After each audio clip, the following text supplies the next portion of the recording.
কোন 7 শ্রেণীর ব্যক্তি, কোন অভাগা, কোন কপাল পোড়া সেই 7 শ্রেণীর ব্যক্তি যাদেরকে আল্লাহ তাআলা পছন্দ করেন না, ভালোবাসেন না। এই মর্মে তিনি কালামুল্লাহ মাজিদে ঘোষণা দিয়েছেন এবং আমরা সতর্ক হওয়ার চেষ্টা করব এই বৈশিষ্ট্য যেন কশিনকালেও কবু আমাদের মধ্যে না আসে।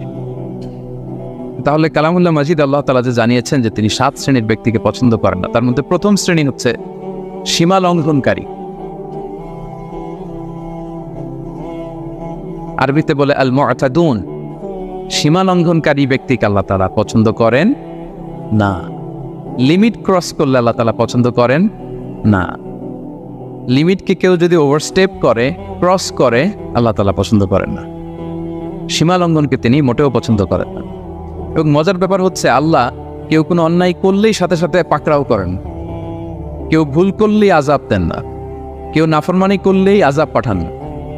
আল্লাহ অনেক সময় দেন, অনেক সময় দেন, শুধরে যাবার অনেক টাইম সে পায়। তারপরও যখন সে লিমিট ক্রস করে তখন আল্লাহ ধরেন।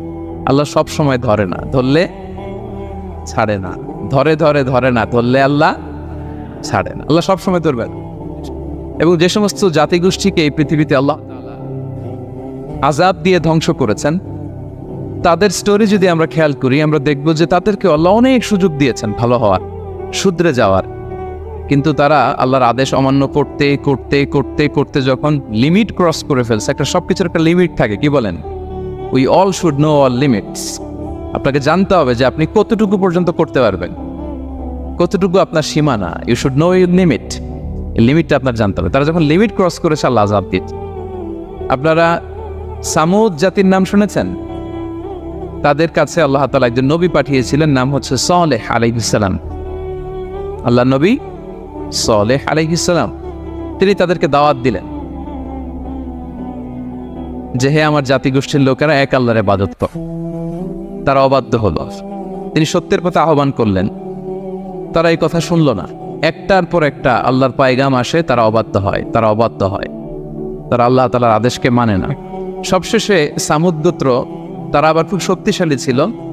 তারা পাহাড় কেটে আর্কিটেকচার করে, ডিজাইন করে কিভাবে আবাসন তৈরি করতে হয় পাহাড়ি এলাকায়, মাউন্টেইন এলাকায় কিভাবে আবাসন তৈরি করতে হয়, এটার ব্যাপারে এক্সপার্ট ছিল। তো তারা সালেহ আলাইহিস সালামকে বলল, সালেহ তুমি পাগল, তুমি জাদুকর, তুমি যে আল্লাহর কথা বলছো আমরা মানবো এক শর্তে, যদি এই পাহাড়ের ভেতর থেকে 10 মাস গর্ভধারিণী একটা উট যদি বের করে আনতে পারো, এমন একটা শি ক্যামেল ওট যদি বের করে আনতে পারো, যেই ওটের পেটের ভেতরে একটা বাচ্চা থাকবে এবং ওটটা পাহাড় থেকে বের হয়েই বাচ্চা ভূমিষ্ঠ করবে, এরপরে ওটের দুধ যেন আমরা খেতে পারি, তুমি যদি এইটা দেখাইতে পারো তাইলে বুঝবো তুমি সত্য নবী। দোয়া করলেন, আল্লাহ আমার এই জাতি সামুদ, তারা তো চেয়েছে যে পাথর ভেতর থেকে যদি একটা উট বেরোয়, ওট যদি বাচ্চা দেয় আর দুধ দেয়, তাহলে তারা তোমাকে মেনে নেবে। আল্লাহ তুমি মেহেরবানি করে এই মিরাকেল, এই মুআজিজা তুমি তাদের দেখিয়ে দাও। আল্লাহ তাআলা দোয়া কবুল করলেন। হাজার হাজার মানুষের সামনে চাক্ষুষ দিবালোকের মুহূর্তে পাথর ভেঙে একটা উট বেরিয়ে এলো বিশাল আকৃতির, এবং 10 মাস গর্ভধারিণী উট, সাথে সাথে এই উট বেরিয়ে বাচ্চা প্রসব করল, এবং সাথে সাথে এই ওলান থেকে উটের দুধ বেরোতে লাগলো। হাজার হাজার লোক এটার ওলান থেকে দুধ নিয়ে তারা তৃপ্ত হলো। আচ্ছা, এই মুহূর্তে তাদের কি করা উচিত ছিল বলেন তো? আশহাদু আল্লা ইলাহা ইল্লাল্লাহ ওয়া আশহাদু আন্না মুহাম্মাদুর রাসূলুল্লাহ ওয়া আশহাদু আন্না সালিহান নাবিয়ুল্লাহ, এটা পড়া দরকার ছিল না? ছিল না? দরকার ছিল। কিন্তু তারা একের পর এক গোয়ার তুমি করতে করতে করতে করতে চাক্ষুষ দিনের বেলা এত বড় একটা মুআজিজা দেখার পরেও তারা অস্বীকার করল। সাল্লাল্লাহু আলাইহি ওয়াসাল্লাম বললেন, তোমরা তোমাদের ওয়াদা পূরণ করো। তারা বলল, তুমি বড্ড বড় জাদুকর, তুমি যেন তেন জাদুকর না, তুমি পাহাড়ের ভেতরে জাদু ঢুকাই ফেলছো। কি মনে হয় তারা লিমিট ক্রস করে ফেলছে না? এবার ক্রস করছে না? তারা সীমা লঙ্ঘন করে ফেলেছে। দে ক্রসড দেয়ার লিমিট। এবার তো আর ছাড় দেওয়া যায় না, কারণ আমি আপনাদের বলেছি শুরুতে যে আল্লাহ সব সময় ধরে না, কিন্তু যখন ধরে ছাড়ে না। আযাব চলে আসলো। কি আযাব? আর্থকোয়েক, রজফা, পুরো ভূখণ্ড কেঁপে উঠলো। কেঁপে ওঠার সাথে সাথে সব মাটিতে পড়ে গেল। 2 নাম্বার আসলো সাউন্ড ওয়েভ, শব্দ নিনাদ, প্রচন্ড শব্দ তরঙ্গ। জিবরাইল আলাইহিস সালাম ওই এলাকার উপরে এসে এমন জোরে চিৎকার মারলেন, ওই চিৎকারে সামুদ গোত্রের প্রতিটি লোক কানের পর্দা ফেটে মুহূর্তের মধ্যে লাশ হয়ে জমিনে পড়ে রইল, because they cross their limit. তারা তাদের লিমিট ক্রস করেছে। আর যারা লিমিট ক্রস করে, যারা সীমা লঙ্ঘন করে, তাদেরকে আল্লাহ তাআলা পছন্দ করেন না। আপনারা লূত আলাইহিস সালামের নাম শুনেছেন? উনি আল্লাহর একজন নবী ছিলেন।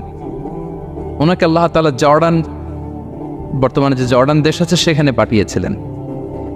একটা কমিউনিটি ছিল সাদুম কমিউনিটি। ওই সাদুম কমিউনিটিতে তিনি এসেছিলেন। তিনিও দাওয়াত দিলেন, ইয়া কওমি ইবুদুল্লাহ মা লাকুম মিন ইলাহিন গায়রু, হে আমার কওমের লোকেরা, আল্লাহর ইবাদত করো, আল্লাহকে মেনে নাও। ওরা অস্বীকৃতি জানালো। সত্যের পথে আহ্বান করলেন, অস্বীকৃতি জানালো।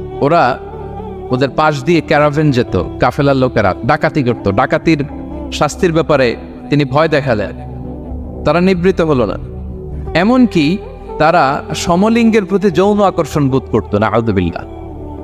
হোমোসেক্সুয়ালিটি, এখন একটা গ্রুপ আছে দেখবেন যে রংধনু নিয়ে মিষ্টি মিষ্টি কথা শোনায় বিশ্বব্যাপী। তাদের সাইন হচ্ছে রংধনু, রেইনবো। তারা ছেলেতে ছেলেতে বিয়ে, মেয়েতে মেয়েতে বিয়ে, এটাকে প্রমোট করে, নাউযুবিল্লাহ মিন যালিক। আমাদের এই মুসলিম সমাজে যেন এই আবর্জনা প্রবেশ করতে না পারে, আমাদেরকে সচেতন থাকতে হবে, ঠিক কিনা? এই সাদুম কমিউনিটির একটা বদ অভ্যাস ছিল, তারা ছেলেতে ছেলেতে বিয়ে করত, পুরুষে পুরুষে। আল্লাহ নবী লূত আলাইহিস সালাম তাদেরকে বুঝালেন যে পৃথিবীতে কেউ এই পাপ কাজ করেনি। প্রাণীদের মধ্য থেকেও একটা পুরুষ প্রাণীর প্রতি আকৃষ্ট হয় না। তোমরা আশরাফুল মাখলুকাত হয়ে কিভাবে এই কাজ করো? তোমরা থামো। তিনি নানাভাবে হৃদয় নিংড়ানো ভাষা দিয়ে দাওয়াত দিলেন, কিন্তু তারা মানল না। তারা এই পাপ কাজ করতেই লাগলো। আল্লাহ তাআলা ফেরেশতা পাঠিয়েছিলেন ওনার কাছে পুরুষের আকৃতিতে। তারা এই আল্লাহর পাঠানো ফেরেশতাদের সাথে এই অপকর্ম করার প্ল্যান করেছিল। তারা মনে করেছিল সাধারণ মানুষ, আসলে এগুলো ছিল কি? আল্লাহর ফেরেশতা। তো আল্লাহর ফেরেশতার সাথে যেহেতু এরকম পাপ কাজের চিন্তা করেছে, তার মানে দে ক্রস দেয়ার লিমিট। কি বলেন? সীমা লঙ্ঘন করে ফেলছে। আযাব, পানিশমেন্ট তাদের জন্য অবধারিত হয়েছে। আল্লাহ তাআলা শাস্তি দিলেন। কি শাস্তি দিলেন? সিম্পল। জিবরাইল আলাইহিস সালাম এসে পুরো শহরটাকে উল্টায় ফেলে দিলেন। আল জাযাউ মিন জিনসিল আমাল, যে যেরকম পাপ করে তার শাস্তি এরকম। ওরাও স্বাভাবিক মানুষের যে নেচার, এটার উল্টায় ফেলছে। কি বলেন? পুরুষ আকৃষ্ট হবে, সেক্সুয়াল অ্যাট্রাকশন ফিল করবে নারীর প্রতি, নারী পুরুষের প্রতি। এই যে নেচারকে ওরা উল্টাইছে না, আল্লাহকে তোদের শহরটারে উল্টাই দিলাম। জিবরাইল আলাইহিস সালাম এসে পুরো সাদুম শহরটাকে আকাশে উঠিয়ে একটা আছাড় মারলেন, আপসাইড ডাউন। উপরের অংশ চলে গেল নিচে, সব মাটির অতল গহ্বরে। ফাজআলনা আলিয়াহা সাফিলাহা ওয়া আমতারনা আলাইহিম মিন সিজারাতিন মিন সিজিলিম মানদুদ। আল্লাহ বললেন, উপরের অংশ নিচে নিয়ে নিলাম, পুরো শহরটারে উল্টে দিলাম, আর পাথর বৃষ্টি বর্ষণ করলাম, সব শেষ। ওই জায়গাটা আজও আছে, ওইটা জর্ডান এবং ইসরায়েলের সীমান্তে। এটাকে এখন বলে মৃত সাগর, আল বাহরুল মাইয়িত আরবিতে, ইংরেজিতে বলে ডেড সি। কি সি? Dead sea. মৃত সাগর কেন? কারণ ওখানে কোনো প্রাণী জন্মায় না। ওই সাগরে কোনো মাছ নাই, কোনো ব্যাঙ নাই, এমনকি কোনো শ্যাওলাও নাই। গজবের জায়গা। লবণের density at least 10 times more than the natural sea. সাধারণ সাগরের পানিতেই তো কত লবণ, আমরা মুখে নিলে রাখতে পারি এত লবণ। ওইটার চেয়ে কমপক্ষে 10 গুণ বেশি লবণ রাখতো। গজবের জায়গা, আযাবের জায়গা। এবং আযাব কেন এসেছে? They cross their limit. তারা সীমা লঙ্ঘন করেছে। আর ইন্নাল্লাহা লা ইউহিব্বুল মু'তাদিন, আল্লাহ তাআলা সীমা লঙ্ঘনকারীকে পছন্দ করেন না। আরেকজন নবীর কথা বলে এই পয়েন্টটা শেষ করি। মূসা আলাইহিস সালাম, ফেরাউনের হেদায়েতের জন্য আল্লাহ তাআলা মূসা আলাইহিস সালামকে পাঠিয়েছিলেন। তিনি নানাভাবে তার ভাইকে নিয়ে দাওয়াত দিতে লাগলেন, কিন্তু ফেরাউন এই কথা মানে না। ফেরাউন বলে, তুমি যে নবী, প্রমাণ কি? মূসা আলাইহিস সালাম বলেন, দেখো এই যে আমার হাতে লাঠি। উনি এমন নবী ছিলেন, উনি লাঠি মাটিতে রেখে দিলে ওটা মুহূর্তে সাপ হয়ে যেত। তো মাটিতে তিনি লাঠি রাখলেন, এটা মুহূর্তে সাপ হয়ে গেল, যে এই যে আমি নবী। মানে না, বললেন আরো কিছু দেখা। তো মূসা আলাইহিস সালাম বগলের এখান থেকে হাত উঁচু করলে নূরের ঝলকানি হাতের মধ্যে দেখা যেত। উনি নূরের ঝলকানি দেখালেন, এরপরও মানে না। এরকম একটার পর একটা আল্লাহ নবী মূসা আলাইহিস সালাম মুআজিজা দেখাতে লাগলেন, কিন্তু ফেরাউন মানে না। শুধু মানে না এতটুকুই না, সবশেষে আল্লাহ নবী মূসা আলাইহিস সালামকে অ্যাসাসিনেশন, হত্যার পরিকল্পনা করলো তারা, যে বনি ইসরাইল মুসা এবং মুসার অনুসারী যারা আছে দুনিয়া থেকে সরাই দিতে হবে। ধরো মুসারে ধরো, মুসার অনুসারীদের ধরো। ধাওয়া পাল্টা ধাওয়া শুরু হলো। আল্লাহ নবী মুসা আলাইহিস সালাম বনি ইসরাইলকে নিয়ে বাঁচার জন্য ছুটলেন। ছুটতে ছুটতে সামনে লোহিত সাগর। দেখেন, একে তো আল্লাহর বিধান মানে নাই, এরপরে একটার পর একটা মুআজিজা আসলো, সেটাও মানে নাই। এখন নবীরে হত্যার জন্য ছুটছে। কি মনে হয় সীমালঙ্ঘন হয়েছে? একটু হয়েছে না অনেক? আল্লাহ বললেন ফাআগরাকনাল আখারিন, আমি মুসা এবং বনি ইসরাইলকে বাঁচাই দিলাম, ফেরাউন সহ তার দলবলকে সাগরে ডুবাই মারলাম। শুধু ডুবাই মারে নাই, আল্লাহ বলে ফালইয়াউমা নুনাজ্জিকা বিবাদানিকা লিতাকুনা লিমান খালফাকা আয়া। ফেরাউনকে লোহিত সাগরে তো ডুবিয়েছেই। আল্লাহ বলেন ফেরাউন, তোর অনুসারী যারা পৃথিবীতে থাকবে, তোর চালাচামুন্ডা যারা থাকবে, তোর খালাতো ভাই চাচাতো ভাই যারা দুনিয়াতে বেঁচে থাকবে, তাদের জন্য তোর লাশটারে আমি শুটকি বানিয়ে রাখলাম। Up to the day of judgement, কিয়ামত পর্যন্ত ফেরাউনের লাশটা মিশরের জাতীয় জাদুঘরে ড্রাই বডি হিসেবে আছে। আমি নিজে দেখে এসেছি নিজ চোখে, মমিফাইং করে শুটকি বানায় রাখছে। এভাবে পৃথিবীতে যতগুলো জাতিগোষ্ঠীকে আল্লাহ তাআলা আযাব দিয়ে ধ্বংস করেছে, তার কারণ হচ্ছে সীমালঙ্ঘন। তার কারণ কি? প্রিয় ভাইরা, আমরা যেন আমাদের লাইফস্টাইলের দিকে একটু খেয়াল করি যে এই সীমালঙ্ঘনের কাতারে আমরা চলে আসলাম কিনা, আমাদেরকে খেয়াল রাখতে হবে। আল্লাহ তাআলা সীমালঙ্ঘনকারীকে পছন্দ করেন না। ইন্নাল্লাহা লা ইউহিব্বুল মুআতাদিন, তিনি সীমালঙ্ঘনকারীদেরকে পছন্দ করেন না। এমনকি রাসূলুল্লাহ সাল্লাল্লাহু আলাইহি ওয়াসাল্লামের বায়োগ্রাফি যদি আমরা খেয়াল করি, আমরা দেখব যে তিনি যখন যুদ্ধের জন্য অভিযান পরিচালনা করতেন, দল পাঠাতেন, সেনাবাহিনী পাঠাতেন, তখন তাদেরকে বলতেন খবরদার যুদ্ধের ময়দানে সীমালঙ্ঘন করো না, খবরদার। যুদ্ধে যদি কেউ হেরে যায়, বন্দীদের সাথে খারাপ আচরণ করো না। ওরা হেরে গেছে বন্দী, আপনি চাইলে তার কান কেটে দিতে পারবেন, নাক কেটে দিতে পারবেন, আকৃতি বিকৃতি করতে পারবেন না। বিষ্ণু ইসলাম বললেন খবরদার সীমালঙ্ঘন করো না। যেখানে যুদ্ধে গিয়েছ ওই এলাকার শিশুদেরকে মেরো না, ওই এলাকার নারীদেরকে মেরো না, ওই এলাকার পাত্রীদের গায়ে হাত তোলো না। সন্ন্যাসীতে যারা ইবাদত করে ওদের তো দোষ নাই, সিভিলিয়ান নাগরিক, তাদের গায়ে হাত তোলো না, খবরদার। গবাদি পশুর গায়ে হাত তুলবে না, এগ্রিকালচারাল প্রোডাক্ট জ্বালিয়ে দিও না। সুবহানাল্লাহি বিহামদিহি, কি রহমতের নবী ছিলেন। সীমা লঙ্ঘন যেন না করে বিষ্ণু ইসলাম অভিযান প্রেরণের আগে তিনি স্পষ্ট বলেছেন খবরদার কেউ সীমা লঙ্ঘন করবে না। যারা তোমাদের বিরুদ্ধে অস্ত্র তোলেনি তাদের বিরুদ্ধে অস্ত্র তোলা যাবে না, কারণ ইন্নাল্লাহা লা ইউহিব্বুল মুআতাদিন, আল্লাহ তাআলা সীমা লঙ্ঘনকে পছন্দ করেন না। প্রিয় ভাইরা, তাহলে যেই 7 শ্রেণীর ব্যক্তিকে আল্লাহ তাআলা পছন্দ করেন না, তার প্রথমটা আমরা জেনে গেলাম, তারা কারা? সীমা লঙ্ঘনকারী। আমি কিন্তু প্রায় এরকম জিজ্ঞেস করব এবং সবশেষে আপনাদেরকে নিয়ে রিভাইজ করব। তাহলে 1 নম্বরে আমরা পেলাম তারা কারা? মেহেরবানি করে সবাই বলবেন একসাথে, তারা কারা?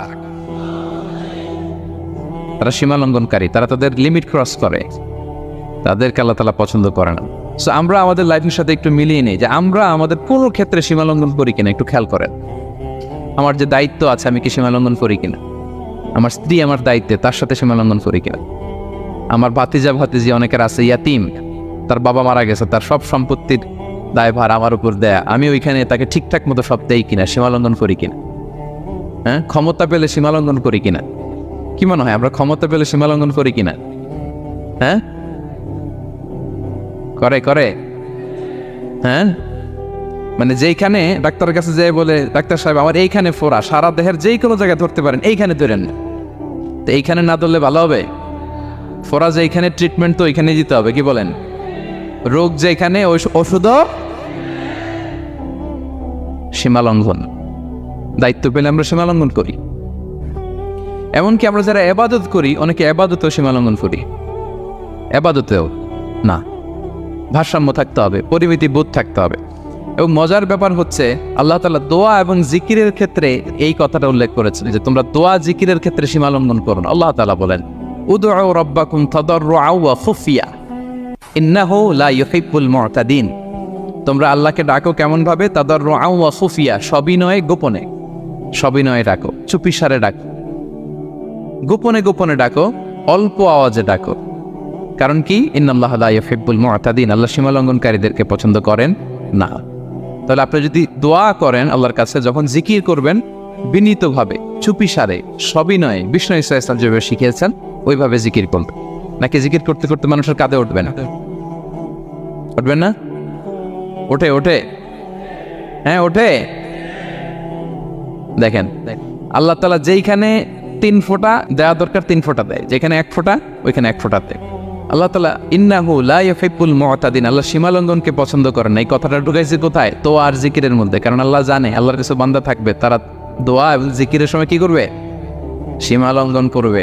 মাঝে মাঝে কিছু ভিডিও ক্লিপসে দেখা যায় জিকির করতে করতে আরেকজনের কাঁধের উপরে, যিনি জিকির পরিচালনা করতেছে তার মাথার উপর। এখন আমি ওয়াজ করতেছি, আপনি যদি লাফাইতে লাফাইতে এসে আমার উপরে পড়েন, হ্যাঁ মাইকের উপরে যদি এসে পড়েন, আমার অবস্থা হবে কি? লাফাতে লাফাতে উপরে উঠে যায়, নিজে ইনজুর্ড হয়, পাশের শ্রোতাকে ইনজুর্ড করে, যিনি আলোচনা পরিচালনা করতেছে তাকে ইনজুর্ড করে। এরকম আছে না নাই? ইন্নাহু লা ইউহিব্বুল মু'তাদিন, আল্লাহ তাআলা সীমা লঙ্ঘনকে পছন্দ করেন না। তাহলে আমাদের প্রত্যেকের উচিত আমাদের লিমিট জানা, আমরা যেন আমাদের কখনো লিমিটকে ক্রস না করি প্রিয় ভাইরা। এটা প্রতিটি ক্ষেত্রে, ইভেন ইবাদতে আমরা যেন সীমা লঙ্ঘন না করি। এই পয়েন্টটা মনে থাকবে আপনাদের? আচ্ছা, তাহলে 2 নম্বরে আমরা চলে যাই। 2 নম্বরে যে শ্রেণীকে আল্লাহ তাআলা পছন্দ করেন না তারা হচ্ছে জালিম বা অত্যাচারী। জালিম বা অত্যাচারী, যারা জুলুম করে তাদেরকে আল্লাহ তাআলা পছন্দ করেন না। আল্লাহ তাআলা বলছেন ফাআম্মাল্লাযীনা কাফারু ফাউআযিবুহুম আযাবান শাদীদান ফিদ দুনিয়া ওয়াল আখিরা ওয়া মা লাহুম মিন নাসিরিন। যারা দুনিয়াতে কুফরি করবে কঠিন শাস্তি দুনিয়াতেও আখিরাতেও। ওয়া আম্মাল্লাযীনা আমানু ওয়া আমিলুস সালিহাতি ফায়ুওয়াফিহিম উজুরাহুম, আর যারা ঈমান আনবে সৎকর্ম করবে তাদের প্রতিদান আমি আল্লাহ বুঝিয়ে দেব। ওয়াল্লাহু লা ইউহিব্বুয যালিমিন, তবে জেনে রেখো আল্লাহ তাআলা জালিমিনদেরকে পছন্দ করেন। তাহলে 2 নম্বরে পাওয়া গেল কাদেরকে পছন্দ করে না? আপনি যদি কারোর প্রতি জুলুম করেন তাহলে আপনি জালেম, সে হচ্ছে মাজলুম। সে কি? মাজলুম। মজলুম আপনার ক্ষমা না করলে আল্লাহ তাআলা আপনার ক্ষমা করবে না। মজলুম যদি ক্ষমা না করে আল্লাহ তাআলা কোশ্চিন কালো আপনাকে ক্ষমা করবে না। এজন্য জুলুম যেন আমরা কখনো না করি প্রিয় ভাইরা। জুলুম শুধু আল্লাহ তাআলা আমাদের উপরই হারাম করেনি, আল্লাহ নিজের উপর হারাম করছে। জুলুম শুধু আমাদের জন্যই হারাম না, আল্লাহর জন্য হারাম। আল্লাহ তাআলা বলেন হাদিসে কুদসিতে, ইয়া ইবাদি, হে আমার বান্দারা, ইন্নী হারামতু যুলমা আলা নাফসি, আমি জুলুমকে আমি আল্লাহ নিজের উপরে হারাম করেছি। ওয়া জাআলতুহু বাইনাকুম মুহাররামা, এবং এই জুলুমকে তোমাদের উপর হারাম করেছি। ফালা তাযালামু, তোমরা একে অপরের উপর জুলুম করো না। জুলুম শুধু আমাদের উপরই হারাম না, আল্লাহ নিজের উপর হারাম করেছেন। তাহলে জুলুমের সাথে কি মুমিনের কোনো সম্পর্ক থাকতে পারে? পারে না। এবং আল্লাহ তাআলা কখনো কোনো বান্দার উপর জুলুম করেন না। ওয়া আন্নাল্লাহা লাইসা বিযাল্লামিন লিল আবিদ, তিনি তার বান্দার উপর জুলুম করেন না। কোনোভাবেই যেন জুলুম না হয়ে যায়, এজন্য আল্লাহ তাআলা কিয়ামতের দিন মাওয়াজিনাল কিসত, ন্যায়ের মানদণ্ড তিনি প্রতিষ্ঠা করবেন, যাতে একটু ভুল না হয়ে যায়, জুলুম না হয়ে যায়। আমরা মাঝে মাঝে যে দোকান থেকে বস্তায় বস্তায় চাল নিয়ে আসি না, চাল দেখা যাবে যে 1 মণ চাল হয়তো সামান্য একটু কমও হইতে পারে, সামান্য একটু বেশিও হইতে পারে। এরকম হয় না? দেখবেন যে দিছে 10 কেজি, বাসায় এসে দেখবেন যে 10 কেজির চেয়ে একটু বেশি, একটু সামান্য বেশি কয়েক গ্রাম, অথবা 10 কেজির চেয়ে সামান্য কয়েক গ্রাম কম। এরকম হয়ে যায় না? মানুষ তো আমরা, কি বলেন? কিন্তু আল্লাহর নিক্তি পাল্লায়, মিজানের পাল্লায় এরকম হবে নাকি? হবে? হবে? আল্লাহ বলে না, মাওয়াজিনাল কিসত, ন্যায়ের মানদণ্ড সেটা। ফামাইয়া আমাল মিসকালা যাররাতিন খায়রান ইয়ারা, যাররা পরিমাণ ভালো করেছো তো সেটাও ওজন দেয়া যায় ওই পাল্লায়। সুবহানাল্লাহ পড়বেন না? ফামাইয়া আমাল মিসকালা যাররাতিন শাররান ইয়ারা, অনুপরিমাণ খারাপ করেছো সেটাও ওজন দেয়া যায়। কারণ ওয়া আন্নাল্লাহা লাইসা বিযাল্লামিন লিল আবিদ, তিনি বান্দার উপর জুলুম করেন না। তিনি এমন পাল্লা দিয়েছে যাতে জুলুম না হয়। আমাদেরটাই ভুল হয়ে যেতে পারে, ওনারটাতে ভুল হলে চলবে না। কেউ জিতে যাবে, ঠকে যাবে, কি বলেন? বলেন। জাররা কাকে বলে? জাররা, জাররা মানে এত ছোট জিনিস, এত ক্ষুদ্র জিনিস যেটা খালি চোখে দেখা যায় না। বাংলাদেশের উদাহরণ দিলে বুঝতে পারবেন ভালো। বাংলাদেশের শীতের সিজনের কথা মনে আছে আপনাদের? না মালয়েশিয়া এসে সব খাই ফেলাইছে? হ্যাঁ হ্যাঁ, মালয়েশিয়া তো সারা বছর গরম, সারা বছর বৃষ্টি, শীত হয় না। তো বাংলাদেশের শীতের সিজনে টিনের ঘর যাদের থাকে, মনে আছে কিনা জানি না আপনাদের, ওই টিনের চালে যদি ছিদ্র থাকে, শীতের দিন টিনের চালে যদি ছিদ্র থাকে, তাহলে মাঝে মাঝে দেখবেন ওই চিকন ছিদ্রটা দিয়ে সূর্যের একটা আলো ঘরের ভিতরে ঢুকে। মনে পড়ে? টিনের চালের ছিদ্র, চিকন এই ছিদ্রটা দিয়ে সূর্যের একটা চিকন রশ্মি নিচে পড়ে। তো ওইটার কাছে গেলে দেখা যায় ওই আলোটার মধ্যে পাতলা কি যেন ধুলাবালি উঠতেছে। এটা আবার অন্য জায়গায় দেখা যায়, এমনি দেখা যায় না, কিন্তু ওইটার কাছে গেলে দেখা যায় এই আলোটা যেই বরাবর আসছে, এইখানে কিছু ক্ষুদ্র ছোট ধূলিকণা, ডাস্ট ঘুরে বেড়ায়। আল্লাহ বলে এইটার নাম হচ্ছে যাররা। ফামান ইয়ামাল মিসকালা যাররাতিন খাইরান ইয়ারা। এই ডাস্ট উড়ে বেড়ানো ছোট্ট ধূলিকণা, যেটা খালি চোখে দেখা যায় না, এতটুকু ভালো যদি করো সেটাও সেই মিজানের পাল্লায় ওজন দেয়া যায়। এতটুকু খারাপও যদি করো সেটাও সেই মিজানের পাল্লায় ওজন দেয়া যায়। আল্লাহু আকবার। তিনি তার বান্দার উপর জুলুম করেন না। জুলুম তিনি নিজের উপর হারাম করেছেন, আমাদের জন্য কি করেছেন? হারাম করেছেন। এবং বিষ্ণু ইসলাম আরো ভয়ঙ্কর কথা বলেছেন। তিনি বলেছেন, মান যালামা কিদা শিবরিন মিনাল আরদি তুবিতাহু মিন সাবঈ আরাদিন। কেউ যদি জুলুম করে তার ভাইয়ের 1 বিঘত পরিমাণ জমিন খায়। 1 বিঘত চেনেন তো? এই যে আমার এই অ্যাঙ্গল থেকে এই অ্যাঙ্গলটা, এটা টান টান করলে যতটুকু জায়গা, এটার বলে 1 বিঘত। শিবের আরবিতে বলে শিবের। হ্যাঁ, মান যালামা কিদা শিবর। বিষ্ণু বলেন এই 1 শিবর, 1 বিঘত জমি যদি কেউ অন্যায়ভাবে জুলুম করে তার ভাইয়ের কাছ থেকে খায়, কিয়ামতের দিন তুবিকা আলাইহি সাবউ আরাদিন, এই 7 জমিনকে আল্লাহ তাআলা তার ঘাড়ে চাপাবে। খা, এবার খা। অন্যের জমি খাওয়ার এত শখ ছিল, এবার 7 জমিন ঘাড়ে কর। কিয়ামতের ময়দানে আপনার দেহটার বিশাল আকৃতির করা হবে, এই 7 জমিনকে আপনার কাঁধে তুলে দেওয়া হবে। এজন্য আমরা অন্যের রাইটস, অধিকার যেন নষ্ট না করি, কারো উপর যেন জুলুম না করি, কোনোভাবেই না। আমরা নানাভাবে এই জুলুমটা করি। আমরা প্রায় দাদার সম্পত্তি থেকে ফুফুদেরকে বঞ্চিত করি, বাবার সম্পদ থেকে বোনদেরকে বঞ্চিত করি। নিজের ভাই আরেক ভাইকে, আপন ভাই ভাইকে বঞ্চিত করে, জুলুম করেন। এরকম দৃশ্যপট আমাদের সমাজে আছে না নাই বলেন তো?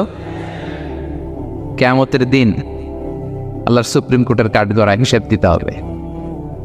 আর এই জালিমদেরকে আল্লাহ তাআলা পছন্দ করেন না। এবং সবচেয়ে ভয়ঙ্কর ব্যাপার হচ্ছে, আপনি যখন কারোর উপর জুলুম করেন, ওই মাজলুম আর আল্লাহর মাঝখানে কোনো ফারাক থাকে না।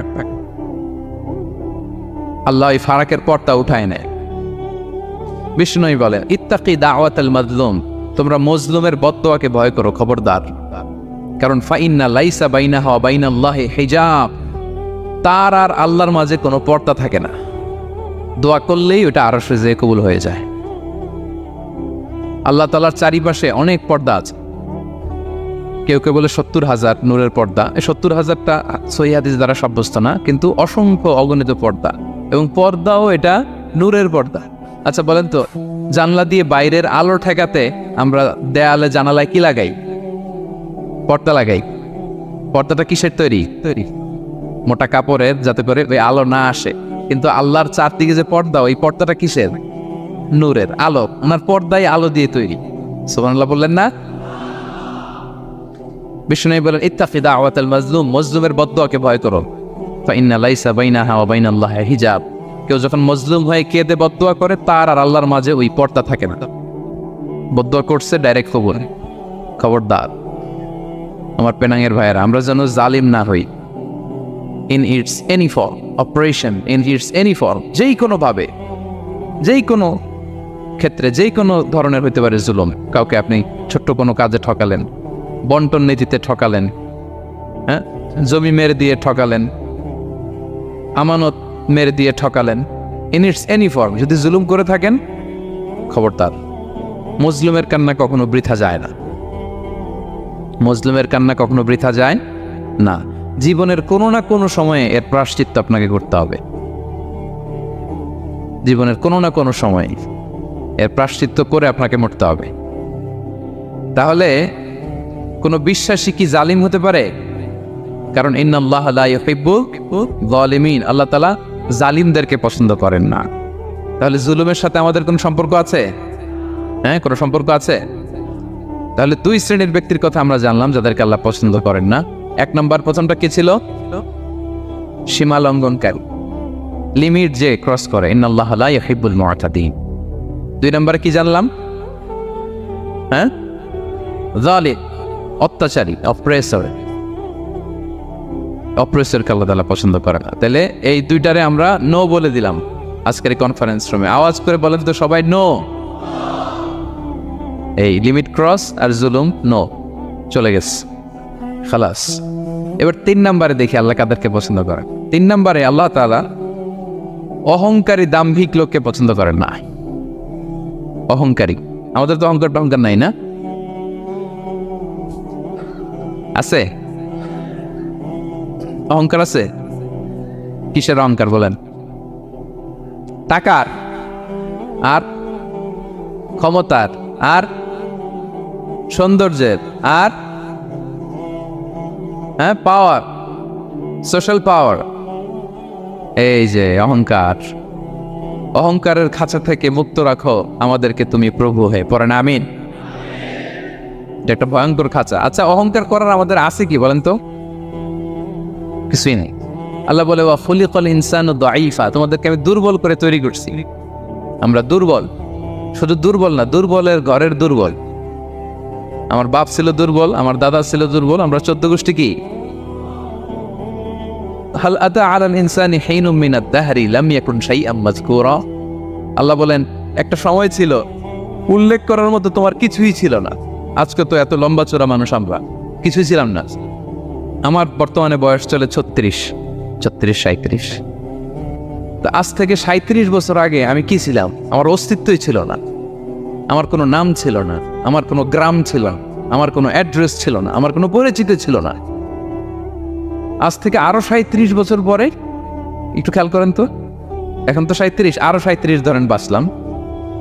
এরপরে আমি দুনিয়া থাকবে, কিন্তু আমি নাই। আজকে কার জন্য আটকে আছে দুনিয়ার কাজ বলেন তো? আপনার দাদার জন্য, আপনার নানার জন্য। তো আপনাকে লাগে কেন? আপনাকে লাগে না তো আমাকে। আমি দুনিয়া, একদিন কিছুই ছিলাম না। আল্লাহ বলেন হাল আতা আলাল ইনসানি হিনুম মিনাদ দাহরি লাম ইয়াকুন শাইআম মাযকুরা। তুমি কিছু ছিলা, একটা সময় কিছুই ছিল না, উল্লেখ করার মতো তুমি কিছুই ছিল না। অস্তিত্বহীনের জগৎ থেকে তোমাকে আমি অস্তিত্বে আনলাম।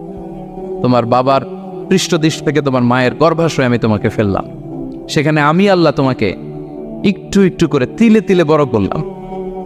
9 মাস 10 মাস পরে মায়ের পেট থেকে দুনিয়াতে তুমি আসলে। দেখেন তো দুনিয়ায় আসার পরে আমাদের অবস্থাটা কি? কাপড় নাই, চোপড় নাই, এভাবে চলে আসছি। আসার পরে কেউ যদি মুখে খাবার তুলে দেয় তাইলে খাইতে পারি, তাও লিকুইড খাবার, এদিক দিয়ে দিলে এদিক দিয়ে পড়ে যায়, খালি মুছতে হয়। মেহমান একজন এসে আদর করে কোলে নিচে পেশাব করে দিছি ভরাইয়া, আছে না নাই? হয়েছে না এরকম? আদর করে একটা কোলে নিচে না, এখনই না ডায়াপার আসছে মিয়া। আজ থেকে 10 বছর আগে এগুলো ছিল নাকি? প্যাম্পাস ডায়াপার ছিল, এই কাঁথা টাতা নিয়ে কোলে নেওয়া লাগতো, তারপরে দিছে ওদিক দিয়ে জামাটা ভিজে শেষ। ইভেন রাসূল সাল্লাল্লাহু আলাইহি ওয়াসাল্লামের কোলে এরকম বাচ্চারা পেশাব করে দিছে, এরকম হাদিস আছে। আদর করে মায়েরা বাবারা আসলেই তো তার বাচ্চাকে রাসূল সাল্লাল্লাহু আলাইহি ওয়াসাল্লাম কোলে দিতেন, পেশাব করে দিতেন। তো কার কোলে উঠছে এটাও জানি না, পেশাব করে ভরাই দিচ্ছে। পেশাব পায়খানা করে সয় লাভ। লিকুইড দিলে খেতে পারি, শক্ত কিছু খেতে পারি না। এই তো আমার ক্ষমতা। একজন যে বললেন ক্ষমতার অহংকার, এই তো ক্ষমতাটা তো এতটুকু। এরপরে যখন জোয়ান হয়েছে, এখন তো জোয়ান, এখানে একটা ভূমিকম্প হইলে কি অবস্থা হবে বলেন তো জোয়ানদের? কাঁপতে কাঁপতে সব শেষ। একটা ভূমিকম্প, একটা তুফান হলে ওটার বিরুদ্ধে দাঁড়াতে পারিনি। একটা তুফান, রাস্তায় টায়ার পাংচার হলে লাফ দিয়ে ওঠে। ক্ষমতা আমার নাকি ক্ষমতার অহংকার।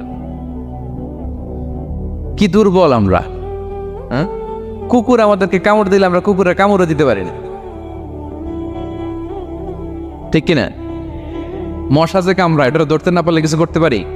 কামড় মাইরা দিছে দৌড়। বল্লা পোকা এসে যদি কামড় দিয়ে দৌড় দিয়ে কিছু করতে পারেন? তো কিসের ক্ষমতা আপনার? এরপর আবার যদি 70-80 বছর হায়াত পাই, আবার আগের মতো যেখানে বসি ওইখানেই ডাইরেক্ট, আছে না নাই? বয়স যখন 80 হয়ে যায় আর থাকে শরীরের কন্ট্রোল, আবার যেখানে বসে ওইখানে পেশাব পায়খানা।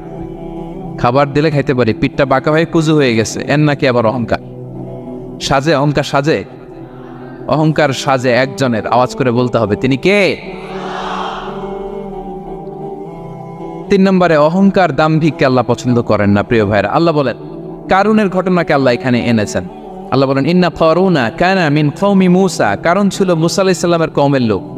মুসা আলাইহিস সালামের কাজিন ছিল মূলত। কারুন নামে একজন সম্পদশালী ছিল। মিশরের রাজধানী কায়রো থেকে 100 কিলো দূরে ফাইয়ুম নামে একটা জেলা আছে, ওখানে তার বাড়ি ঘর। আমি দেখে এসেছি, কয়েকবার গিয়েছে। তো ফাবাগা আলাইহিম, সে মানুষের উপর চড়াও হলো। ওয়া আতাইনাহু মিনাল কুনুজি মা ইন্না মাফাতিহাহু লাতানু বিল উসবাতি উলিল কুওয়া। আল্লাহ বলেন এই কারণকে আমি এত সম্পদ দিয়েছি, এত বেশি ছিল তার সম্পদ, সম্পদগুলো যে সে আলমারির ভিতরে রাখতো, ওই আলমারির যে চাবি হইতো, এই চাবিগুলোরে ওজন করার জন্য, কাঁধে নেওয়ার জন্য 10 জন পেশি শক্তি পুরুষ লাগতো। আলমারি রাখার জন্য না, কি রাখার জন্য? আলমারি ভর্তি যে সোনা দানা গহনা, ওইটার যে চাবি, ওই চাবিগুলা বহন করতে একদল পেশি পুরুষ লাগতো, এত সম্পদ। তো তাকে এলাকার লোকেরা বলেছিল ফালাহু কওমুহু লা তাফরাহ, এই কারণ তুমি গর্ব করো না। কারণ তাকে বলছিল মুসা আলাইহিস সালাম যাকাত দাও, সে বলছে আমি যাকাত দেব কেন, এই সম্পদ তো আমার। ইন্নামা উতিতুহু আলা ইলমিন ইনদি, আমি আমার বুদ্ধি খাটায় এই সম্পদ কামাইছি, আমার সম্পদ আমি খাবো, আমি যাকাত দেব কেন? আল্লাহ বলেন ইন্নাল্লাহা লা ইউহিব্বুল ফারিহিন, কারণ তুমি অহংকার করলে আমি আল্লাহ অহংকারকে বরদাস্ত করি না, অহংকারীদেরকে আমি আল্লাহ পছন্দ করি না। আমি অহংকারকে পছন্দ করি না, অহংকারকে আল্লাহ তাআলা পছন্দ করেন না। কি হয়েছিল কারণের নসিবে? আল্লাহ বলেন ফাখাসাফনা বিহি ওয়া বিদারিহিল আরদ ফামা কানা লাহু মিন ফিআতি ইয়ানসুরুনাহু মিন দুনিল্লাহ ওয়া মা কানা মিনাল মুনতাসিরিন। আল্লাহ বলেন সে যখন অহংকার দেখালো, আমি কারুনকে আর কারুনের সব সম্পদ মাটির ভেতরে দাবিয়ে দিলাম, মুহূর্তেই দাবিয়ে দিলাম। সহিহ বুখারীতে এসেছে ইয়াতাজালজালু ফিল আরদ, প্রতিদিন 1 বিঘত করে কারুন জমিনের ভিতরে যেতেই থাকবে, যেতেই থাকবে, যেতেই থাকবে কিয়ামতের আগ পর্যন্ত। আল্লাহু আকবার। কারণ অহংকার করেছিল। আল্লাহ বলে আমি অহংকারীদের পছন্দ করি না। সূরা লোকমানে আল্লাহ বললেন ওয়ালা তুসাইর খাদ্দাকা লিন্নাস, মানুষ থেকে মুখ ফিরিও না। ওয়ালা তামশি ফিল আরদা মারাহা, জমিনে অহংকার ভরে হেঁটো না। ইন্নাল্লাহা লা ইউহিব্বু কুল্লা মুখতালিন ফাখুর, আল্লাহ তাআলা অহংকারীদেরকে, দাম্ভিকদেরকে পছন্দ করেন না।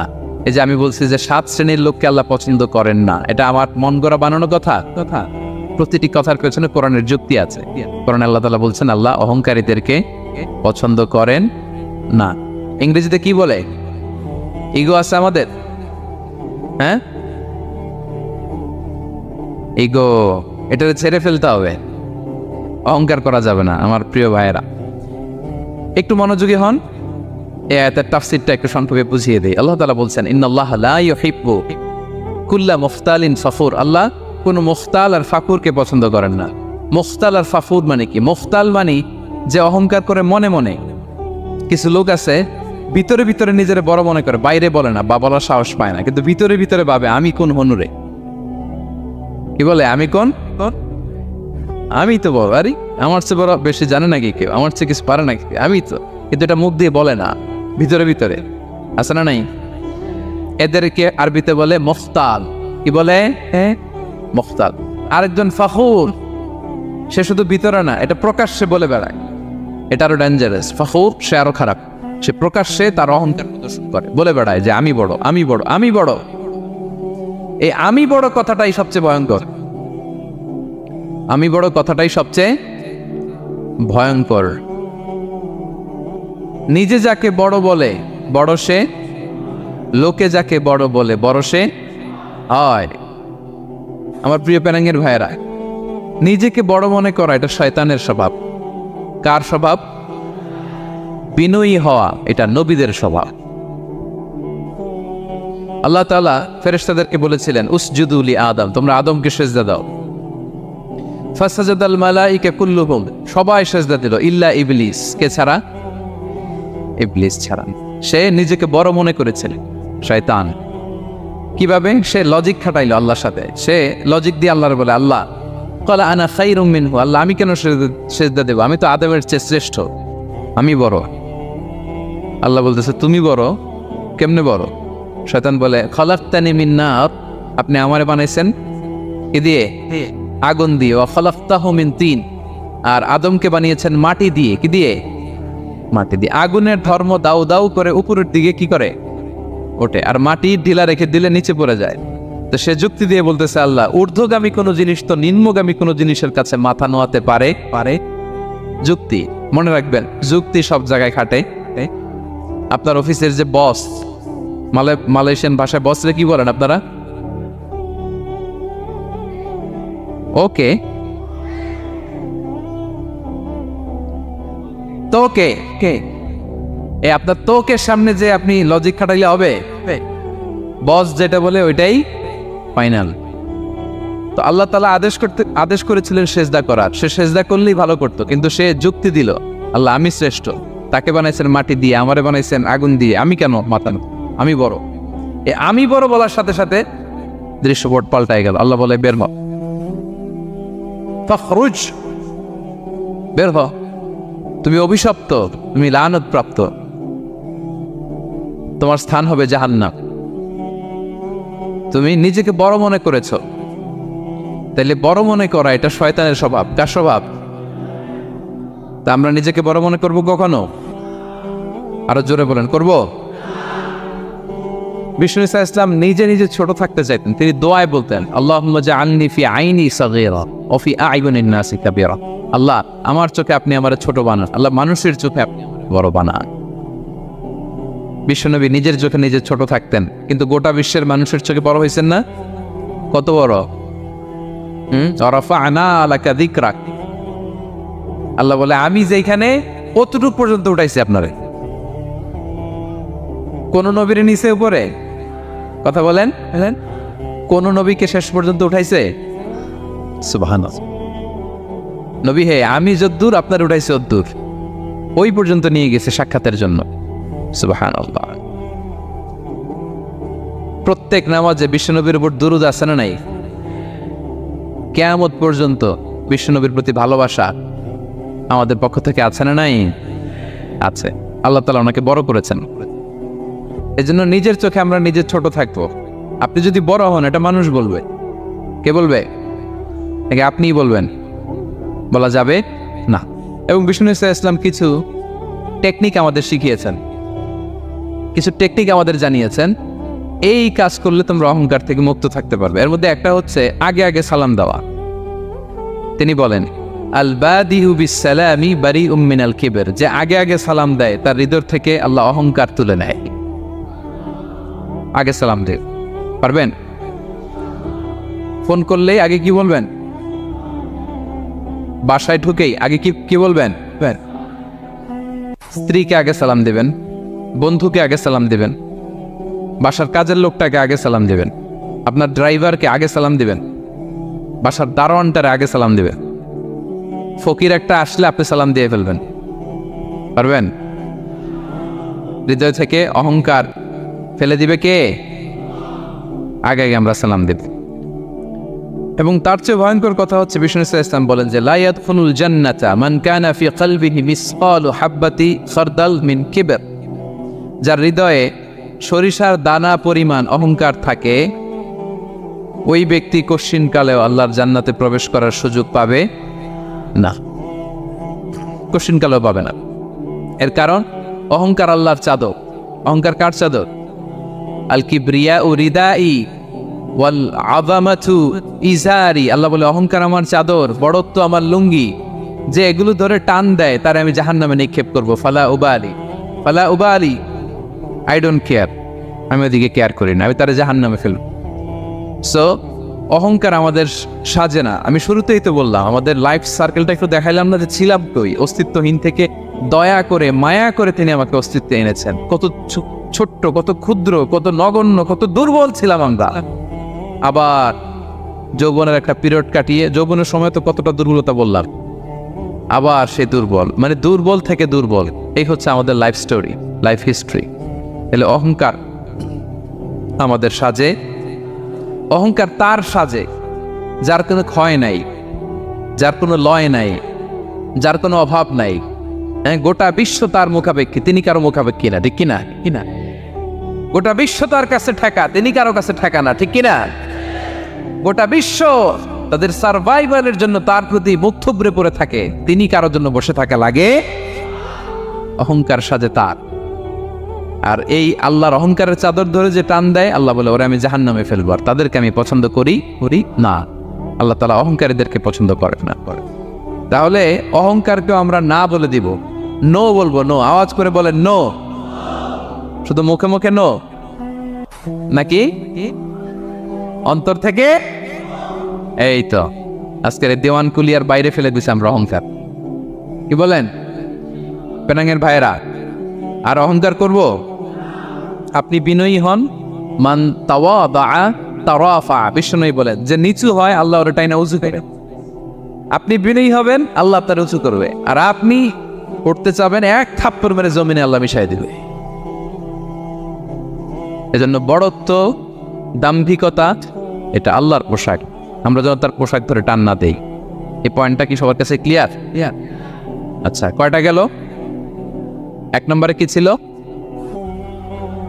হ্যাঁ, সীমা লঙ্ঘনকারীকে আল্লাহ তাআলা পছন্দ করেন না। 2 নাম্বার, এই তো মনে রাখছেন, মাশাআল্লাহ, অনেক এনার্জেটিক অডিয়েন্স, খেয়াল রাখছে। আর শুরুতে বলছিলাম তো, মনে রেখে দিছে, এই জন্য ধরবে তো মাঝখানে। আচ্ছা, জালিমকে আল্লাহ পছন্দ করেন না। এইমাত্র যেটা বললাম 3 নাম্বার, অহংকারী ব্যক্তিকে আল্লাহ পছন্দ করেন না। 4 নাম্বার হচ্ছে অপচয়কারী বা অপব্যয়কারী। অপচয়কারী বা অপব্যয়কারী, এই শ্রেণীর ব্যক্তিকে আল্লাহ তাআলা পছন্দ করেন। আল্লাহ বলেন কুলু ওয়াশরাবু ওয়ালা তুসরিফু, তোমরা খাও পান করো, কিন্তু ওয়ালা তুসরিফু, তোমরা অপব্যয় করো না। ইন্নাহু লা ইউহিব্বুল মুসরিফিন, আল্লাহ তাআলা অপব্যয়কারীকে পছন্দ করেন না। অপচয়, প্রয়োজন নাই তারপরও খরচ, অপ্রয়োজনীয় খরচ, এটা আল্লাহ পছন্দ করেন না। ইভেন কি দানের ক্ষেত্রেও, আপনি যে দান করবেন, এখানেও ভারসাম্যপূর্ণ দানের কথা বলা হয়েছে। আল্লাহ বলছেন ওয়াল্লাযীনা ইযা আনফাকু লাম ইউসরিফু ওয়া লাম ইয়াকতুরু ওয়া কানা বাইনা যালিকা কাওয়ামা, যারা দান করে, দানের ক্ষেত্রে কৃপণতাও করেন, আবার সব দিয়ে দেন। যেমন আপনার ছেলের স্কুলের বেতন দিতে হবে, ফ্যামিলির খরচ আছে, এটা আছে সেটা আছে, কিন্তু আপনি বেতনে সব দিয়ে দিলেন একজনকে, তো আপনি চলবেন কেমনে? দেয়া যাবে না, ভারসাম্যপূর্ণ হয় নাই, ভারসাম্যপূর্ণ হইতে হবে। তাহলে অপচয়টা আল্লাহ তাআলা পছন্দ করেন না। এবং বিষ্ণু সাল্লাল্লাহু আলাইহি ওয়াসাল্লাম বলেছেন কুলু ওয়াশরাবু, খাও পান করো, ওয়া তাসাদ্দাকু, দান করো, ওয়ালবাসু, যা মনে চায় পরিধান করো। ভালো পোশাক পরিধান করে আপনি আল্লাহর শুকর করবেন, কোনো অসুবিধা নেই, কিন্তু শর্ত হচ্ছে মা লাম ইউফালিতুহু ইসরাফ, এটার মধ্যে কোনো ধরনের অপচয়, অপব্যয় থাকতে পারবে, আও মাখিলা, বড়ত্ব থাকতে পারবে না। তাহলে 4 নম্বরে আমরা জানলাম যে অপচয়কারীকে আল্লাহ তাআলা পছন্দ করেন। শুধু এখানেই শেষ না, আল্লাহ তাআলা অপচয়কারীকে শয়তানের ভাইয়ের সাথে তুলনা করেছেন। কার ভাই? আল্লাহ বলেন ওয়ালা তুবাযযির তাবযীরা, তোমরা অপচয় করো না, কারণ ইন্নাল মুবাযযিরিনা কানু ইখওয়ানাশ শায়াতিন, অপচয়কারী কার ভাই? ওয়া কানা শাইতানু লিরাব্বিহি কাফুরা, শয়তান তার প্রভুর ব্যাপারে অকৃতজ্ঞ। তাহলে আমরা জানলাম অপচয়কারী কার ভাই। আচ্ছা বলেন তো, বুঝে শুনে উত্তর দেন, যিনি শয়তানের ভাই উনি নিজেও একটা কি? বলে ফেলছেন আপনারাই, আমি আর কি বলবো। যারা আল্লাহ শয়তানের ভাই বানাইছে ও নিজেও একটা কি? তাহলে এটা যেন আমরা না করি, আমরা যেন পরিমিতি বোধ যেন আমাদের ব্যয়ের ভেতরে থাকে। এই আয়াতগুলোতে আমরা 2টা শব্দ পাই, একটা ইসরাফ আর একটা তাবযীর। ইন্নাল্লাহা লা ইউহিব্বুল মুসরিফিন, আর জায়গায় ওয়ালা তুবাযযির তাবযীরা, দুটোই হারাম পেনাঙ্গের ভাইয়েরা। পার্থক্যটা কি? পার্থক্য হচ্ছে ইসরাফ মানে হচ্ছে বৈধ বা হালাল কোনো ক্ষেত্রে প্রয়োজনাতিরিক্ত ব্যয় করা, হালাল কিন্তু অতিরিক্ত খরচ করছে। বাসায় আম লাগবে 2 কেজি, কয় কেজি? 2 কেজি হলে সুন্দর পাওয়া যায়, নিয়ে আসছেন 10 কেজি, কয় কেজি? 3 দিন পরে এগুলো পচে টচে নষ্ট হয়েছে, অপচয় হয়েছে না? কিন্তু আম কিনা হালাল না হারাম? আম খাওয়া হালাল না হারাম? তাহলে এই যে হালাল জিনিসে প্রয়োজনাতিরিক্ত যে খরচ করছেন এটাকে বলে ইসরাফ, এটা নিশ্চয়। আরেকটা আল্লাহ যেটা আরো ভয়ঙ্কর, শয়তানের ভাই বানাইছে আল্লাহ যে কারণে, ওটার বলে তাবযীর। ওটা কি? তাবযীর হচ্ছে অবৈধ বা হারাম কোনো ক্ষেত্রে প্রয়োজনাতিরিক্ত ব্যয় করা। এমনি কাজটা হারাম, এমনি কাজটা কি বলেন তো মদ খাওয়া কি? এখন ট্রাক ভর্তি করে মদ নিয়ে আসছেন। নাচানাচির অনুষ্ঠানে ফান্ডিং করা কি? অশ্লীলতা, নৃত্য প্রদর্শনের একটা প্রোগ্রাম হবে নারীদের, এটাতে ফান্ডিং করাটা কি? হারাম। এখানে আপনি হাত খুলে দান করছেন, এটার বলে তাবজির। তাহলে ইসরাফও হারাম, তাবজিরও হারাম। দুইটার মধ্যে বেশি হারাম হচ্ছে তাবজির। যে তাবজিরের কারণে আল্লাহ তাআলা তাকে শয়তানের ভাই বলেছেন। তাহলে অপচয়ের সাথে আমাদের কোনো সম্পর্ক, আমরা একটু গলা ফাটিয়ে অপচয়কে নো বলে দিব। আওয়াজ করে বলেন নো। আজকে থেকে আর কোনো অপচয় নাই। আজকে থেকে অপচয় নাই। বিষ্ণুনবী সাল্লাল্লাহু আলাইহি ওয়াসাল্লাম একবার আম্মাজান আয়েশা রাদিয়াল্লাহু তাআলা আনহার ঘরে ঢুকলেন। ফাওয়াজাদা কিসরাতা খুবজিন মুলকাতিন আলাল আরদ। আম্মাজান আয়েশার ঘরে ঢুকেই দেখলেন এক টুকরো রুটি মাটিতে পড়ে আছে। কোথায় পড়ে আছে? ফাগাদিবান নবী সাল্লাল্লাহু আলাইহি ওয়াসাল্লাম রেগে গেলেন। তিনি রাগান্বিত হলেন, প্রচন্ড রেগে গেলেন। রেগে আম্মাজান আয়েশাকে বললেন, আয়েশা, এই যে আল্লাহর রিজকে তুমি নষ্ট করছো, আল্লাহর রিজিকের মূল্যায়ন করতে শেখো আয়েশা। কোনো ঘরে যদি আল্লাহর রিজিক আসে আর ওই রিজিককে যদি মূল্যায়ন করা না হয়, তাহলে সেই রিজিক আর এই ঘরে আসে না। কারণ এই রুটিটা খেয়েই তো তুমি বেঁচেছিলা, ঠিক কিনা?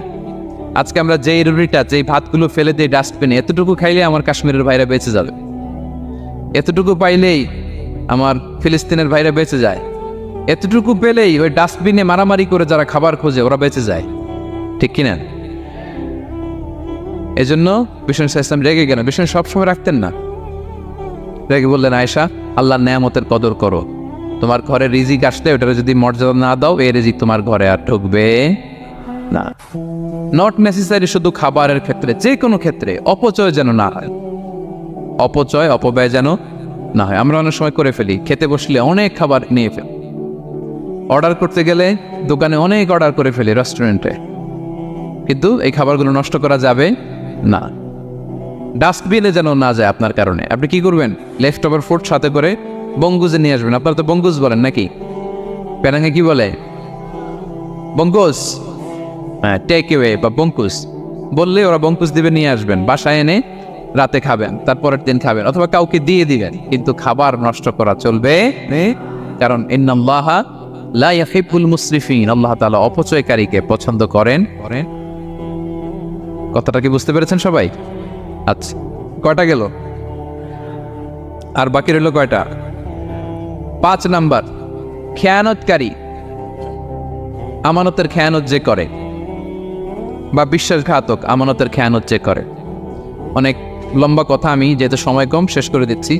ইন্নাল্লাহা লা ইউহিব্বুল খাইনিন, আল্লাহ তাআলা খেয়ানতকারীকে পছন্দ করেন। বিশ্বাসঘাতকতা যে করে। আল্লাহর কথা বাদ দেন, আমাদের সমাজে বলেন, কেউ যদি বিশ্বাসঘাতকতা করে আমরা পছন্দ করব না, তাকে কেউ পছন্দ করে না। ইন্নাল্লাহা লা ইউহিব্বু মান কানা খাওয়ানান আসিমা, পাপী খেয়ানতকারীকে আল্লাহ পছন্দ করেন না। এবং মুনাফিকের আলামত রাসূল সাল্লাল্লাহু আলাইহি ওয়াসাল্লাম বলেছেন, কি দেখে মুনাফিক চিনবা? তিনি বলেছেন 3 জিনিস দেখে মুনাফিক চিনবা। 1, ইযা হাদ্দাসা কাযাবা, মুনাফিক কথা বললে মিথ্যা বলে। কথা বললে কি করে? ওয়া ইযা ওয়াআদা আখলাফা, ওয়াদা করলে খেলাফ করে। 3 নম্বরে ওয়া ইযা আতুমিনা খানা, মুনাফিকের কাছে আমানত রাখলে খেয়ানত করে। আমানতের খেয়ানত, এটা মুনাফিকের আলামত। শুধু মুনাফিকের আলামতই না, এটা কিয়ামতের একটা আলামত। আল্লাহ বলেন, ইন্নাল্লাহা ইয়া'মুরুকুম আন তুআদ্দুল আমানাতি ইলা আহলিহা, আল্লাহ তাআলা আদেশ করেছেন আমানতের যে হকদার তার হাতে তার আমানত পৌঁছে দাও। আদেশটা কার? সবাই বলুন, আদেশ কার? আল্লাহ। আমানতের খেয়ানত, এটা মুনাফিকের আলামত এবং কিয়ামতের আলামত। এক বেদুইন এসে রাসূল সাল্লাল্লাহু আলাইহি ওয়াসাল্লামকে বলল, ইয়া রাসূলুল্লাহ, মাতা সাআ, কিয়ামত কবে হবে? কি কবে হবে? কিয়ামত কবে হবে? রাসূল সাল্লাল্লাহু আলাইহি ওয়াসাল্লাম বললেন, ইযা দুইয়াতিল আমানাতু ফান্তাযিরিস সাআ, যখন আমানতের খেয়ানত শুরু হবে সমাজে, তখনই কিয়ামত হবে। সে বলল, ইয়া রাসূলুল্লাহ, কাইফা ইদাআতুহা, আমানতের খেয়ানত আবার কেমনে হয়? সহজ সরল মানুষ, আমানতের খেয়ানত হয় কেমনে?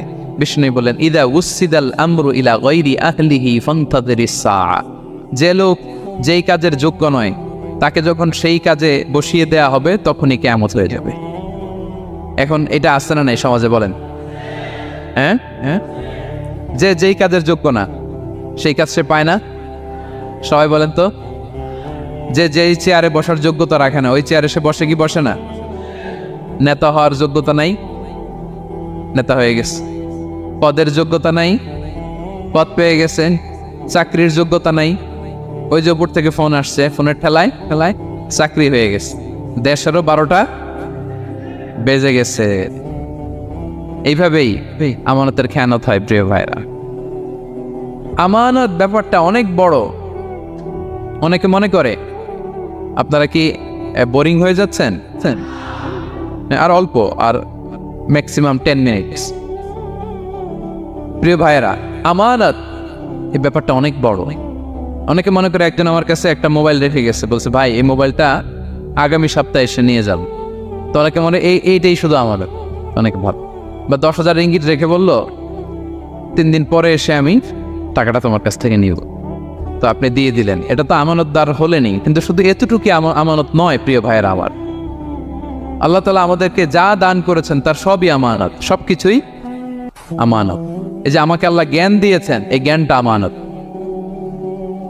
যাদেরকে আল্লাহ পরিচিতি দিয়েছেন, পরিচিতি এটা আমানত। আমার অর্থ, আমার সন্তান, আমার ক্ষমতা, আল্লাহর দেয়া প্রতিটি নিয়ামতই আমানত। এবং এই আমানতের ব্যাপারে আল্লাহ তাআলা জিজ্ঞেস করবেন। আপনি একটা প্রতিষ্ঠানের প্রধান, এই প্রতিষ্ঠান আপনার কাছে আমানত। আপনি মসজিদের সভাপতি, এই মসজিদ আপনার কাছে আমানত। আপনি চেয়ারম্যান, এই ইউনিয়ন পরিষদটা আপনার কাছে আমানত। কি বলেন? আপনি MP, member of the parliament, এই নির্বাচনী এলাকাটা আপনার কাছে আমানত। আপনি রাষ্ট্রপ্রধান, পুরো রাষ্ট্রের প্রতিটি ইঞ্চি আপনার কাছে কি? এই আমানতের খেয়ানত যখন হবে, বিষ্ণু বললেন তখনই কিয়ামতের অপেক্ষা করো, ফান্তাজিরিস সাআ, কিয়ামত হয়ে যাবে।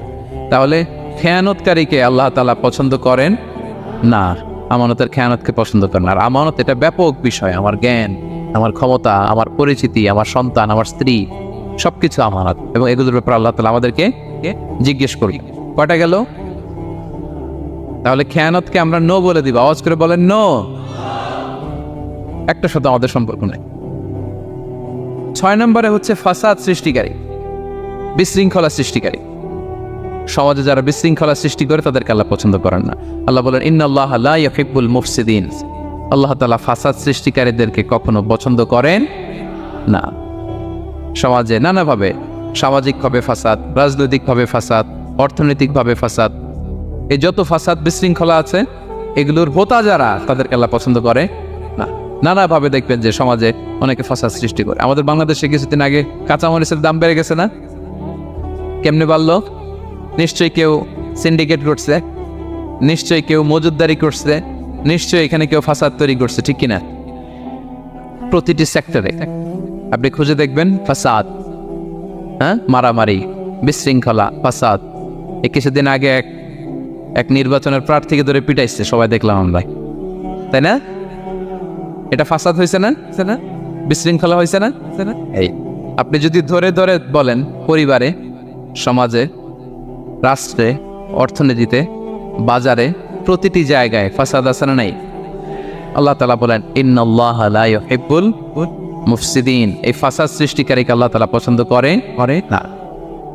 মদিনাতে এই যে টিকিটের দাম, সুন্দর কথা বলছেন, টিকিটের দাম বাড়ায় যারা দেয়, সেম গোস টু দেম, তাদেরও একই কথা, ফাসাদ সৃষ্টিকারী আর মুফসিদুন। এই যে আমাদের হাজিদের এত টাকা লাগে কেন? 50,000 টাকার টিকিট হয়ে গেছে কয় লাখ?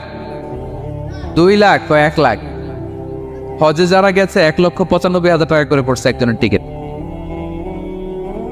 কিয়ামতের দিন আল্লাহর সুপ্রিম কোর্টের কাঠ করায় তোমাকে দাঁড়াতে হবে, পাই টু পাই। সেদিন হিসেব নিয়ে আল্লাহ তাআলা ছাড়বেন, ঠিক কিনা? সেদিন হবে আসল খেলা। এখন তো আমরা মাইক পেলেই বলি খেলা হবে,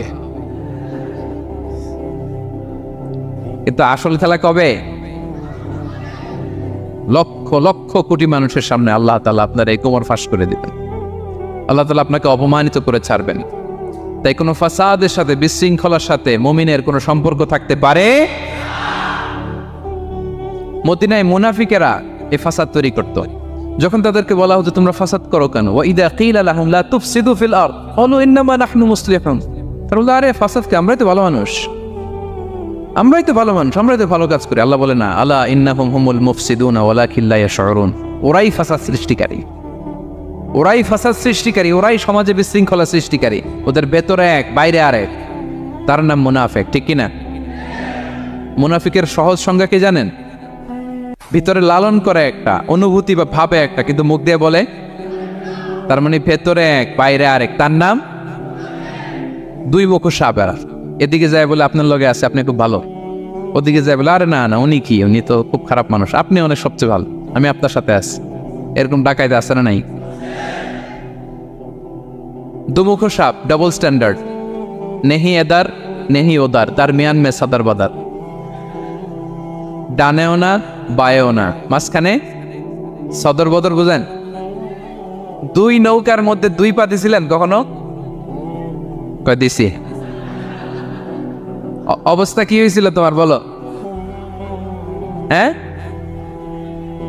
পড়ে গেছিল? পড়বে। দুই নৌকায় দুই পা দেওয়া যায় না, হয় এই পা এদিকে নিয়ে আসতে হবে, না ওদিকে চলে যেতে হবে। দুই পা দিলে এই উল্টায় পড়বে। মুনাফিকদের স্বভাব এটা, দুমুখ সাপ, ডাবল স্ট্যান্ডার্ড মেনটেন করে, টু ফেসড পার্সোনালিটি এরা। যেদিকে বৃষ্টি ওদিকে সাদা, উপরে ফিটফাট, ভিতরে সদরঘাট। তাদেরকে যখন বলা হয় তোমরা ফাসাদ সৃষ্টি করো না, ওরা বলে আরে আমরাই তো ভালো। আল্লাহ বলে না, তোমরাই ফাসাদ সৃষ্টিকারী, তোমরা জানো না। তো এই ফিতনা, ফাসাদকে আল্লাহ হত্যার চেয়েও জঘন্য বলেছেন। তিনি বলেছেন আল ফিতনাতু আকবারু মিনাল কতল। এই ফিতনা সৃষ্টি করা, সমাজে পণ্যের দাম বাড়ানো, কাঁচামরিচের দাম বাড়ানো, অন্যের হক নষ্ট করা, টিকিটের দাম বাড়ানো, মজুতদারি করা, সমাজের স্বাভাবিক সামাজিক রাজনৈতিক ভারসাম্য যারা নষ্ট করে, এগুলো সব মুফসিদুন। সব কি? মুফসিদুন, ফাসাদ সৃষ্টিকারী, ফিতনাবাজ। আকবারু মিনাল কতল, সমাজের স্বাভাবিক যে ধারা, এই ফ্লোটাকে তারা নষ্ট করে। এবং ফাসাদের মাধ্যমে যদি কারো ক্ষতি করে, কাউকে কেউ হত্যা করে, সেজন্য গোটা বিশ্বের সবাইকে হত্যা করে। আল্লাহ বলেন মান কাতালা নাফসান বিগাইরি নাফসিন আও ফাসাদিন ফিল আরদি ফাকান্নামা কাতালান নাসা জামিআ। অন্যায়ভাবে ফাসাদের মাধ্যমে যখন কেউ কাউকে হত্যা করে, সেজন্য গোটা বিশ্বের সবাইকে হত্যা করে। আকবারু মিনাল কতল, ফিতনা এত বড় ভয়ঙ্কর পাপ। এই ফিতনার সাথে, ফাসাদের সাথে, ফাসাদ সৃষ্টি করা, বিশৃঙ্খলার সাথে আমাদের কোনো সম্পর্ক। কারণ ইসলাম শান্তির ধর্ম। কিসের ধর্ম? শান্তির ধর্ম। কোনো অন্যায়, বিশৃঙ্খলা, বোমাবাজি, সন্ত্রাসবাদ, টেরোরিজম, এগুলোর সাথে ইসলামের কোনো সম্পর্ক। শান্তির ধর্ম। এজন্য আল্লাহ তাআলা ফাসাদ সৃষ্টিকারীদেরকে পছন্দ করেন। কয়টা গেল? সব শেষ হচ্ছে মন্দ কথার প্রচারক। আমার ভাইয়েরা, কি কথা? কোন ধরনের বাজে কথা, মন্দ কথা, অশালীন কথা, অশ্লীল কথা আমরা মুখ দিয়ে উচ্চারণ করব। কোন ধরনের বাজে স্ট্যাটাস, মন্দ স্ট্যাটাস, অশালীন স্ট্যাটাস আমরা ফেসবুকে দিব।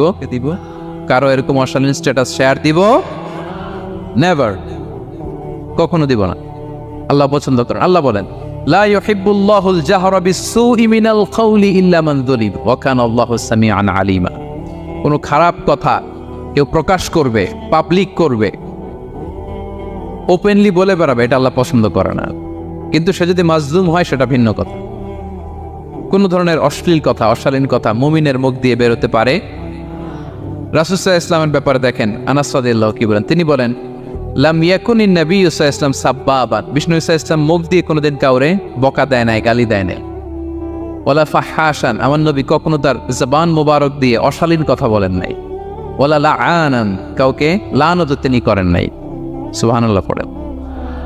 তো সেই নবীর উম্মত হয়ে আমরা কোনো খারাপ কথা বলবো? অশালীন কথা?